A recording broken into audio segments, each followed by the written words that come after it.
जी नमस्कार। नमस्कार सर जी। क्या नाम है जी आपका? गीता जितेंद्र पवार। गीता जी कहाँ से आए हैं आप? जलगांव महाराष्ट्र से भगत जी। संत रामपाल जी महाराज जी से नाम दीक्षा लेने से पहले आप क्या भक्ति साधना करते थे? संत रामपाल जी महाराज जी से नाम दीक्षा लेने से पहले हम ब्रह्मा विष्णु महेश की भक्ति साधना करते थे। जो भी परंपरागत साधनाएं जो महाराष्ट्र में प्रचलित है वो सब हम किया करते थे भगत। गीता जी, जैसा कि आपने बताया कि पहले आप सभी हिंदू धर्म की पारंपरिक पूजाएं करते आ रहे थे, तो हम आपसे ये जानना चाहेंगे, जब आप ये सभी पारंपरिक पूजाएं करते आ ही रहे थे, तो आपको संत रामपाल जी महाराज जी से नाम दीक्षा लेने की क्या जरूरत आन पड़ी? दोनों बच्चे मेरे हमेशा बीमार रहते थे। जैसे वो 15 दिन हम उनकी वजह से अस्पताल में रहते थे। मेरे घर वालों के जो काम धंधे थे वो भी 15 दिन रुके हुए थे क्योंकि वो मेरे साथ 15-15 दिन अस्पताल में रहते थे। उस वजह से हमारी इनकम नहीं हो पाती थी। हमारी इनकम सोर्स बिल्कुल ना के बराबर थी। हमारी आर्थिक परिस्थिति जो थी ना भगत जी, वो बहुत इनकी बीमारी की, दोनों बच्चों की बीमारी से बहुत ज़्यादा खराब हो चुकी थी। इसके लिए हमने बहुत से मतलब तांत्रिकों के पास गए, बाबाओं के पास गए, दरगाहों में गए, मंदिरों में गए, लेकिन कहीं भी कुछ भी लाभ नहीं हुआ। इसलिए हम मतलब एक चेक करने के लिए कि यहाँ जाके देखते हैं कि क्या लाभ होता है, इसलिए संत रामपाल जी महाराज जी के शरण में हम आए। तो क्या संत रामपाल जी महाराज जी से नाम दीक्षा लेने के बाद आपके जीवन की जो कठिनाइयाँ थी, आपके बच्चे को जो प्रॉब्लम थी, क्या वो ठीक हुई? हाँ जी सर जी। संत रामपाल जी महाराज जी से नाम दीक्षा लेने के बाद मेरे दोनों बच्चों को, जब से नाम दीक्षा संत रामपाल जी महाराज जी से हमने लिए हैं, तब से मेरे दोनों बच्चों बिल्कुल ठीक है। वो एक भी दिन अस्पताल में नहीं गई। अभी मतलब मेडिकल से आप 2 रुपये की भी दवाई उनको ला के दोगी सर्दी खांसी की तो भी वो ठीक हो जाते हैं। और मेरे जो घर वाले थे उनकी मतलब ये बच्चों की वजह से जो 15-15 दिन अस्पताल में रहते थे, उनकी वजह से नौकरी चली गई थी। मतलब वो काम पर नहीं जा पाते थे। इसके लिए फिर हमने संत रामपाल जी महाराज जी से प्रार्थना लगाई कि परमात्मा, मेरे भगत जी की नौकरी चली गई है, तो परमात्मा ने बोला कि आप चिंता मत करना, परमात्मा दया करेंगे, आप उनके चप्पल जूते मत उठाना, वो स्वयं आपको बुलाएंगे, ऐसा परमात्मा ने बोला था।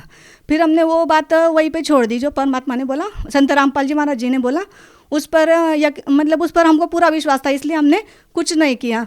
फिर थोड़े दिनों के बाद स्वयं ही मतलब थोड़े दिन कोर्ट में केस चला और उसके बाद हमारे भगत जी को जो नौकरी गई थी वो मेरे घर वाले को वापस मिल गई। तीसरा लाभ ये है कि मुझे अभी फरवरी 2021 में कोरोना हो गया था। तो पहले तो समझ में नहीं आया, ऐसा लग रहा था कि साधारण बुखार है, लेकिन बुखार उतर ही नहीं रहा था। मैं ज़्यादा दिन ब दिन मेरी तबीयत बिगड़ती जा रही थी। तो फिर मैंने बोला कि अब मैं बच नहीं पाऊँगी, ऐसा मेरे घर वाले को बोला मैंने। तो उन्होंने बोला कि चलोगे मतलब ब्लड टेस्ट करवा लेते। फिर हम ब्लड टेस्ट करके आए तो पता चला कि कोरोना है। फिर मैंने आके संत रामपाल जी महाराज जी से मन ही मन में अरदास की और दंडवत किया कि हे परमात्मा, अब आप ही मुझे बचा सकते हो, मेरे को नहीं लगता कि मैं अब बच पाऊँगी। तभी उस दिन से मेरी ट्रीटमेंट तो घर पे शुरू थी, लेकिन मेरे को उस दिन से पहले भी शुरू थी, लेकिन उस दिन से मेरे को लाभ मतलब तबीयत में सुधार होना शुरू हो गया। उस दिन रात में परमात्मा संत रामपाल जी महाराज मेरी स्वप्न में आए और उन्होंने मुझे आशीर्वाद दिया। फिर उस दिन से मेरी तबीयत ठीक होने लगी। और कोई लाभ? और जो मेरा बच्चा है उसको भूत बाधा का प्रॉब्लम था। पहले मतलब इतना नहीं, मतलब समझ नहीं आता था। वो बार बार कहता था कि मुझे भूत दिखाई देते, लेकिन मेरे को भूत पितर पे विश्वास नहीं था। तो मैंने उसको बोला कि तू रोज़ शाम को यही बोलता है कि मेरे को भूत दिखते हैं, तू झूठ बोलता है, कहाँ है भूत, मेरे को दिखा। फिर मैंने दरवाजे में जाके उसको ये बोला, वो बोला ये पेड़ है ना मम्मी, उस पे सामने मेरे को भूत दिखता है। फिर मैंने उसको बोला दिखा कौन से पेड़ पे। फिर मैंने दरवाज़ा खुला किया तो सामने ही पेड़ था। फिर उसने बोला वाह भूत है मम्मी। मैंने बोला मेरे को तो नहीं दिख रहा, तेरे को कैसे दिख रहा? फिर वो बोला है मम्मी। फिर मैंने बोला कैसा है भूत, आदमी है कि औरत है? वो बोला औरत है। फिर कैसा है? तो वो बोला कि पूरी उल्टी लटकी हुई है वो औरत, और उसके बाल पूरे खुले हैं और वो आधी जली हुई है। फिर मैंने बोला ठीक है, तू घबरा मत, कि तो अपन परमात्मा के शरण में, मतलब संत रामपाल जी महाराज जी के शरण में अपन को कुछ नहीं हो सकता। फिर मैंने उसको बोला कि उसको बोल परमात्मा को दंडवत करके कि संत रामपाल जी महाराज की जय, बंदी छोड़ सदगुरुदेव रामपाल जी महाराज की जय, ऐसा बोल। फिर उसने वही किया, परमात्मा संत रामपाल जी महाराज जी को दंडवत किया और वो बोलने रोता रहा और चिल्ला मतलब परमात्मा की जयकारा लगाता रहा। मैंने बोला जब तक कि वो दिखेगा नहीं तब तक परमात्मा के जयकारा लगाना। फिर वो जब वो जयकारा लगा रहा था वो अपने आप दिखाई देना बंद हो गया। फिर उस दिन से उसको भूत नहीं दिखा। परमात्मा की दया से, संत रामपाल जी महाराज जी की दया से मतलब हम किराए के मकान में रहते थे, हमको बार बार मकान बदलना पड़ता था। तो हम परेशान हो गए थे कि मतलब ये बच्चों का खर्च, अस्पताल का किराए का मकान, उसका किराया, इस वजह से हम परेशान हो गए थे। तो मैंने मन ही मन में परमात्मा से कहा, संत रामपाल जी महाराज जी से कहा कि परमात्मा दया करना, छोटी मोटी कोई भी झोपड़ी हो आप हमको दिला देना, आप जैसे रखोगे वैसे ही हम रहेंगे। तो संत रामपाल जी महाराज जी ने वही भी हमारी इच्छा पूरी कर दी। अभी 1 साल पहले ही परमात्मा ने संत रामपाल जी महाराज जी ने हमको नया मकान दिला दिया है। मेरा जो बच्चा है 12 साल का है, वो अभी जब हम संत रामपाल जी महाराज जी के शरण में आने से पहले वो काफ़ी ज़्यादा बीमार रहता था। किसी ने उस पर टोने टोटके कर दिए थे, उसकी मतलब हमको बता दिया था। हम सभी तांत्रिकों के पास जाते थे ना, तो वो बोलते थे कि इसकी आयु ज़्यादा नहीं है, 8 से 9-10 महीने बस यही इसकी आयु शिल्लक है।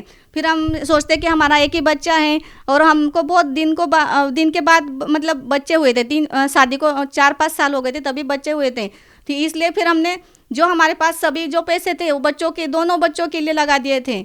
इसलिए हमारी आर्थिक परिस्थिति इतनी ख़राब थी, मतलब कोई हम दवाखाने के लिए मतलब अस्पतालों के लिए भी मांगेंगे तो कोई हमारा देने के लिए तैयार नहीं था। इस वजह से मतलब घर में टेंशन, झगड़ा ये सब चलता रहता था। लेकिन जब से संत रामपाल जी महाराज जी की शरण में आए हैं तो तब से परमात्मा ने दया करके रखी हैं। घर में भी बहुत ज़्यादा बरकत है भगत जी। जब हमारे जो कपाट है उसका जो लॉकर है, जब भी मैं खोलती हूँ कभी कभी देखती हूँ कि अभी घर में पैसे नहीं है, तो मैंने उसमें हाथ जब भी डालूंगी ना, मैं तो उधर मतलब 500 की हमेशा नोट निकलती हैं। 500 की 2-2, 3-3 नोटें हमेशा निकलती हैं। ऐसी बात, इतनी बरकत संत रामपाल जी महाराज जी ने हमें करके रखी है।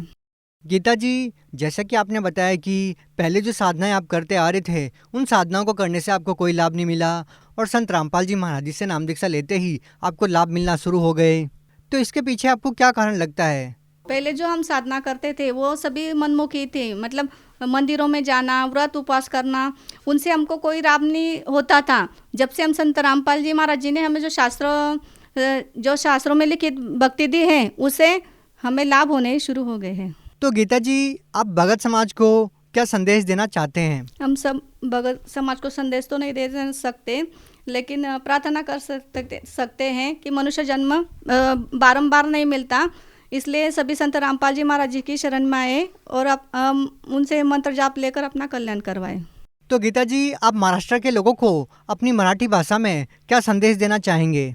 मी सर्व माझ्या महाराष्ट्रातल्या बंधू भगिनींना प्रार्थना करू इच्छिते की तुम्ही जे दुःखी असाल किंवा म्हणजे आपण सर्वजण देवासाठीच भटकत आहोत, कोणी मंदिरांमध्ये, कोणी दर्ग्यांमध्ये, तर त्यांनी पूर्ण परमेश्वर संत रामपाल जी महाराज या पृथ्वीवर आलेले आहे, त्यांच्याकडून नामदीक्षा घेऊन आपले कल्याण करावे।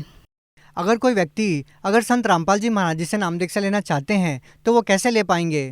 संत रामपाल जी महाराज जी के सब सत्संग सभी नेशनल चैनल पर चलते हैं। उसके नीचे नंबर फ्लैश होते हैं, आप वो नंबर पे कांटेक्ट करके अपने नज़दीकी नामदान सेंटर का पता करके वहाँ से नाम दीक्षा ले सकते हैं। जी, बहुत बहुत धन्यवाद। धन्यवाद।